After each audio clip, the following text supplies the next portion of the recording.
Gardening has a funny way of humbling you. Just when you think you've figured it out, a season comes along and reminds you that soil, weather, plants and patience are always the ones in charge. Here at Roots Haven Grounds, 2025 was a year of big growth, hard lessons, and, well, a few painful mistakes that cost time, harvests, and energy.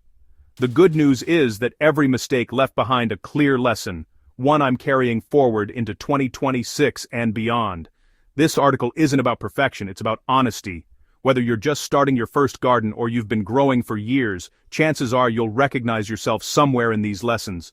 These are the 10 gardening mistakes I won't repeat in 2026, and why changing them will make you a better, calmer, and more productive gardener. Ignoring the soil and focusing only on plants. Yeah, that was a big one for me. For too long I treated soil like a background detail instead of the foundation it truly is. I planted healthy seedlings and expected results, only to wonder why growth stalled or harvests disappointed. In 2026, soil comes first, always. Healthy soil is not just dirt, it's a living ecosystem filled with microbes, fungi, and organic matter that feed plants in ways fertilizer alone never can. What really changed my approach was slowing down and actually observing how the soil behaved after rain, during heat, and under mulch. Amending with compost, protecting soil life, and avoiding unnecessary disturbance made more difference than any seed variety ever did. If there's one lesson to carry into any season, it's this: grow the soil, and the plants will follow. Overwatering out of good intentions. Oh, I've been there. Watering feels like care, but too much care can be destructive. I've drowned more plants than I care to admit simply because I assumed wilting meant thirst. In reality, many plants were struggling because their roots couldn't breathe. Overwatering weakens roots, invites disease, and trains plants to stay shallow instead of growing resilient systems. In 2026, I'm watering less often, but more deeply. I'm paying attention to soil moisture below the surface and letting plants work a little for their water.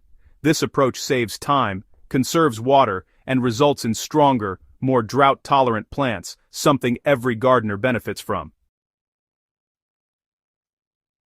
Planting too much, too close, too soon. Now that's a classic rookie move, but honestly, it happens to the best of us. There's an excitement at the beginning of every season that makes restraint difficult. I've packed beds full of seedlings, convinced I was maximizing space, only to create overcrowded chaos. Poor airflow, competition for nutrients, and increased pests followed quickly. Spacing isn't wasted space, it's an investment in plant health. In 2026, I'm planting fewer plants with intention, giving each one room to thrive. The result is often a bigger harvest, less disease, and far less frustration. Gardening isn't about how much you plant, it's about how well you grow what you plant. Skipping mulch and paying the price. Yeah, that was me for years. Mulching just felt optional, you know? I mean, bare soil looks pretty neat, right? But unfortunately, bare soil dries out faster, erodes easily, and honestly, it just turns into a welcome mat for weeds. Once I finally committed to consistent mulching, my garden changed dramatically. These days, in 2026, mulch is non-negotiable. Organic mulch protects the soil, feeds those important microbes, stabilizes temperature, and really cuts down on how much you need to water. Whether it's straw, leaves, wood chips, or compost, covering the soil is one of the simplest ways to improve your garden's performance with minimal effort. One of the biggest mindset shifts I've had is accepting that pests, weather swings, and unexpected failures are just part of gardening, not signs of failure. I used to react aggressively, spraying or panicking at the first sign of trouble, but honestly, that approach rarely worked and often made things worse. Now I try to observe first and act second.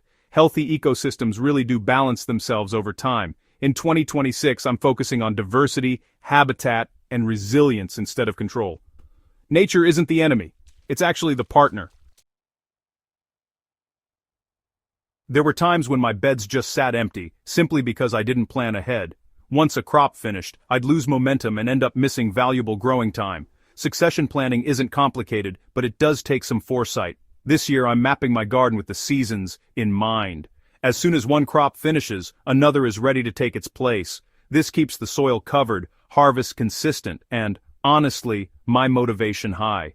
Gardening shouldn't be feast or famine, it should be a steady rhythm. I used to rush through the garden, just checking tasks off a mental list. What I missed were the quiet signs plants give when something isn't right. Yellowing leaves, slowed growth, or, subtle pest damage often appear long before real trouble sets in. In 2026, I'm spending more time simply observing. Walking the garden without tools, touching leaves, and noticing changes has become one of the most valuable practices at Roots Haven grounds. Observation turns mistakes into early corrections instead of late regrets. Chasing trends instead of proven practices. Yeah, I've definitely been there. Every year brings new gardening trends, miracle products, and viral hacks. I've tried more than a few, sometimes abandoning methods that were already working just fine. Not everything new is bad, but not everything new is really necessary either. This season, I'm grounding my approach in proven, repeatable practices. Compost, mulch, crop rotation, and patience outperform shortcuts every time. Trends come and go, but fundamentals endure. Forgetting to rest the garden, and myself, has been a tough lesson. Burnout isn't just for people, gardens feel it too. Constant planting without rest depleted soil and enthusiasm alike. In 2026, I'm allowing beds to rest with cover crops and giving myself permission to pause. Rest builds fertility, restores balance, and keeps gardening joyful. A garden that's pushed too hard eventually pushes back. Sustainability applies to gardeners as much as it does to soil. Not sharing the journey enough is something I've realized over time. One of the biggest lessons from Roots Haven grounds is realizing how powerful shared experience can be. Gardening mistakes feel smaller when they're shared, discussed, and learned from together. For too long, I kept failures quiet instead of turning them into teaching moments. In 2026, I'm documenting more honestly wins and losses alike. Gardening isn't about showing perfection, it's about showing progress.